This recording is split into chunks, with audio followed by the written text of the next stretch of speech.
आज के इस पत्रकार वार्ता में मेरे साथ उपस्थित भारत सरकार में मंत्री धर्मेंद्र प्रधान जी, भारत सरकार में मंत्री बहन स्मृति ईरानी जी, हमारे छोटे भाई और सरकार में मंत्री श्री अनुराग ठाकुर जी, हमारे महामंत्री अरुण सिंह जी, सीटी रवि जी, हमारे तरुण चुग जी महामंत्री, और हमारे अनिल बलूनी जी, संजय मयूख जी, और यहाँ उपस्थित सभी पत्रकार बंधु। सबसे पहले तो आप सबका स्वागत है इस प्रेस कॉन्फ्रेंस में। अभी आपने 8 साल पूरे होने पर सेवा, सुशासन और गरीब कल्याण, इसके लिए समर्पित नरेंद्र मोदी जी की सरकार का थीम सॉन्ग में आपने कम समय में सारी बातों को रखने का प्रयास किया गया है, जिसको आपने एक थीम गीत के माध्यम से आपने देखा। उसके साथ साथ आपने अभी एक वेबसाइट हमने लॉन्च की, माइक्रोसाइट, ये नमो ऐप पर इनोवेशन भारतीय जनता पार्टी का और विशेष करके नरेंद्र मोदी जी के कार्य करने में हमेशा हम सबको दिखता है।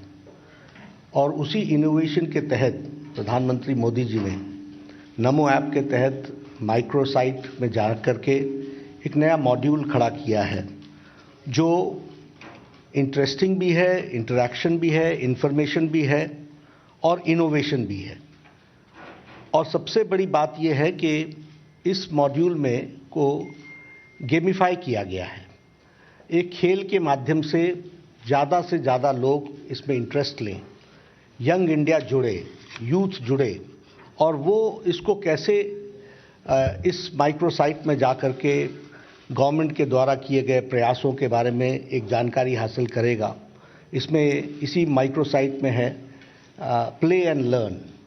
इसी माइक्रोसाइट में आपने देखा भी, उन्होंने परिचय में बताया कि स्क्रैच करो, क्विज़ खेलो, क्विज़ के माध्यम से आप अपने स्कोर बढ़ाओ और स्कोर बढ़ाते हुए you can reach a particular level. तो यूथ इंडिया को इनोवेशन के माध्यम से, इस माइक्रोसाइट के माध्यम से कौन से काम सरकार ने 8 साल की अवधि में किया है और उसकी राइट इन्फॉर्मेशन और उसको जानने के साथ साथ एक गेम के तरीके से खेलने का इस वेबसाइट में प्रयोजन किया गया है। तो इसके साथ साथ जो हमारे बेनिफिशियरीज हैं, उनको इस सैचुरेशन पॉइंट तक हमारे एमपीज़ और एमएलएज़ कैसे पहुंच सकते हैं, वो जिन बेनिफिशियरी से मिलते हैं उनके वीडियोस वो अपलोड करके इसमें डाल सकते हैं, वो उसको शेयर कर सकते हैं। तो हमारी कोशिश है कि एमपीज़ और एमएलएज़ भी इस माइक्रोसाइट का उपयोग करते हुए अपने अपने क्षेत्र में बेनिफिशियरीज के सैचुरेशन पॉइंट को, यानी लास्ट माइल डिलीवरी हो रही है कि नहीं हो रही है, इसको जानने के लिए, और एमपी और एमएलए हमारे कितना इसका काम कर पा रहे हैं, इसको हमें जानने के लिए यह माइक्रोसाइट बहुत ही लाभकारी होगी। यानी वी आर ट्राइंग कि इस इनोवेशन के माध्यम से हम पार्टिसिपेटिव बनाएं और हमारे जो इलेक्टेड रिप्रेजेंटेटिव्स हैं वह रिस्पॉन्सिबल तरीके से उसको रिस्पॉन्ड करते हुए लास्ट माइल डिलीवरी में अपना उपयोग कर सकें। यह इसमें करने का उपयोग किया गया है। तो मैंने आपको एक छोटी सी जानकारी इस वेबसाइट के बारे में, एक बैकग्राउंड आपके सामने रखने की कोशिश की है। आज जब हम इस संवाददाता सम्मेलन में एकत्र आए हैं, तो हम देश अमृत महोत्सव भी मना रहा है आज़ादी के, और देश 8 साल मोदी जी के सेवा, सुशासन और गरीब कल्याण, इसको भी मना रहा है। अब ये जो शब्द है सेवा, सुशासन और गरीब कल्याण, ये शब्द सिर्फ शब्द नहीं है, ये कोई ऐसे नहीं ढूंढ करके निकाले गए हैं।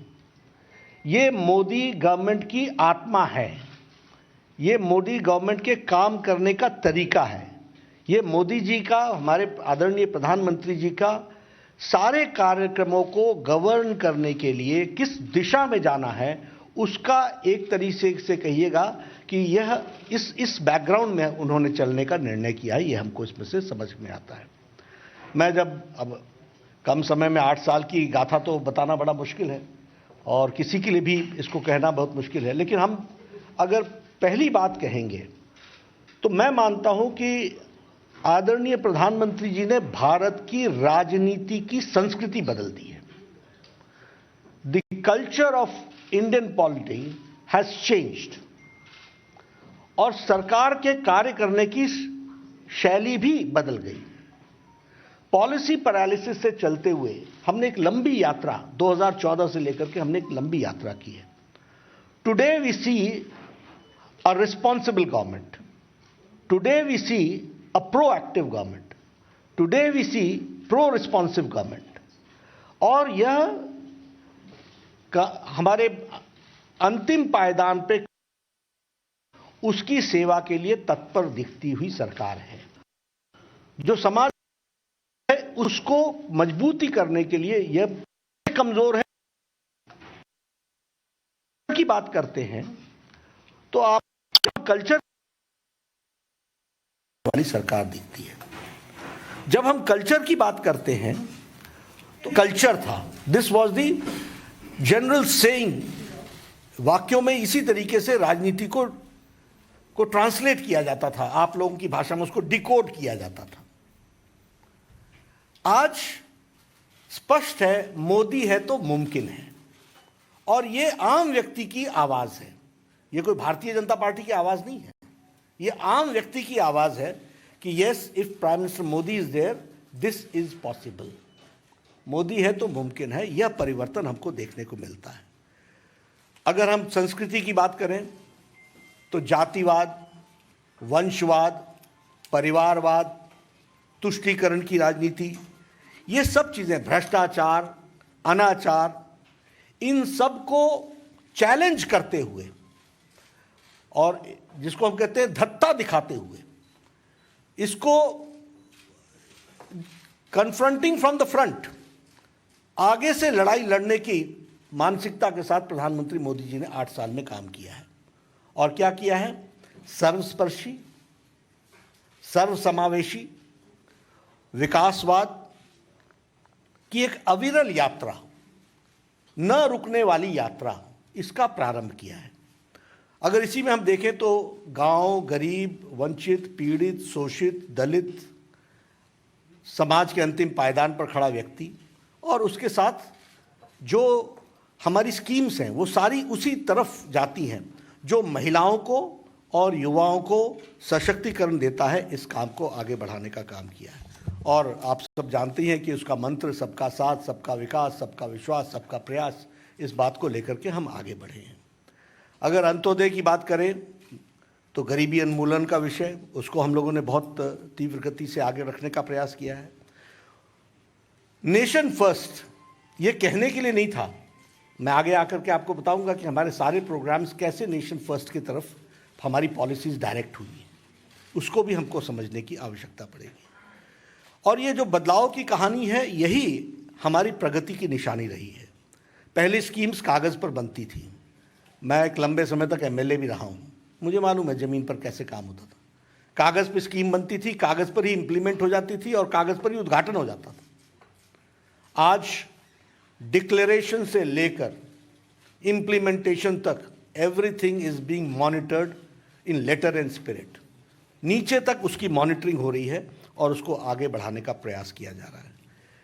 अभी जो इकॉनमी की चर्चा हम करते हैं तो आपके ध्यान में आया होगा कि कोरोना की मार के पश्चात और यूक्रेन की लड़ाई के पश्चात भी इंटरनेशनल मॉनेटरी फंड ने, हमारे आईएमएफ ने गरीबी की रेखा को भारत में 22% से रिड्यूस करके 10% पर लाके खड़ा कर दिया है। दैट मीन्स 12% लोग बीपीएल के दायरे से निकल करके, गरीबी की रेखा से निकल करके आगे आए। उसी तरीके का दूसरा प्रोजेक्शन रहा कि जहां अति गरीब की संख्या 1% थी, वो भी रिड्यूस होकर के 0.8% आ गई है और उसको भी स्टेबल रखा है। ये सारी कोरोना की लड़ाई में, कोरोना के आपदा में और इसके साथ साथ बाकी सारी चीज़ों में। अगर हम फॉरेन एक्सचेंज के रिजर्व्स की बात करें तो वो डबल हो गई है। और मैं आंकड़ों में आपको रख रहा हूँ, सिर्फ कोशिश कर रहा हूँ कि एक गो थ्रू हो जाए, सो दैट आपकी मेमोरी लेन में भी वो रिफ्रेश हो जाए।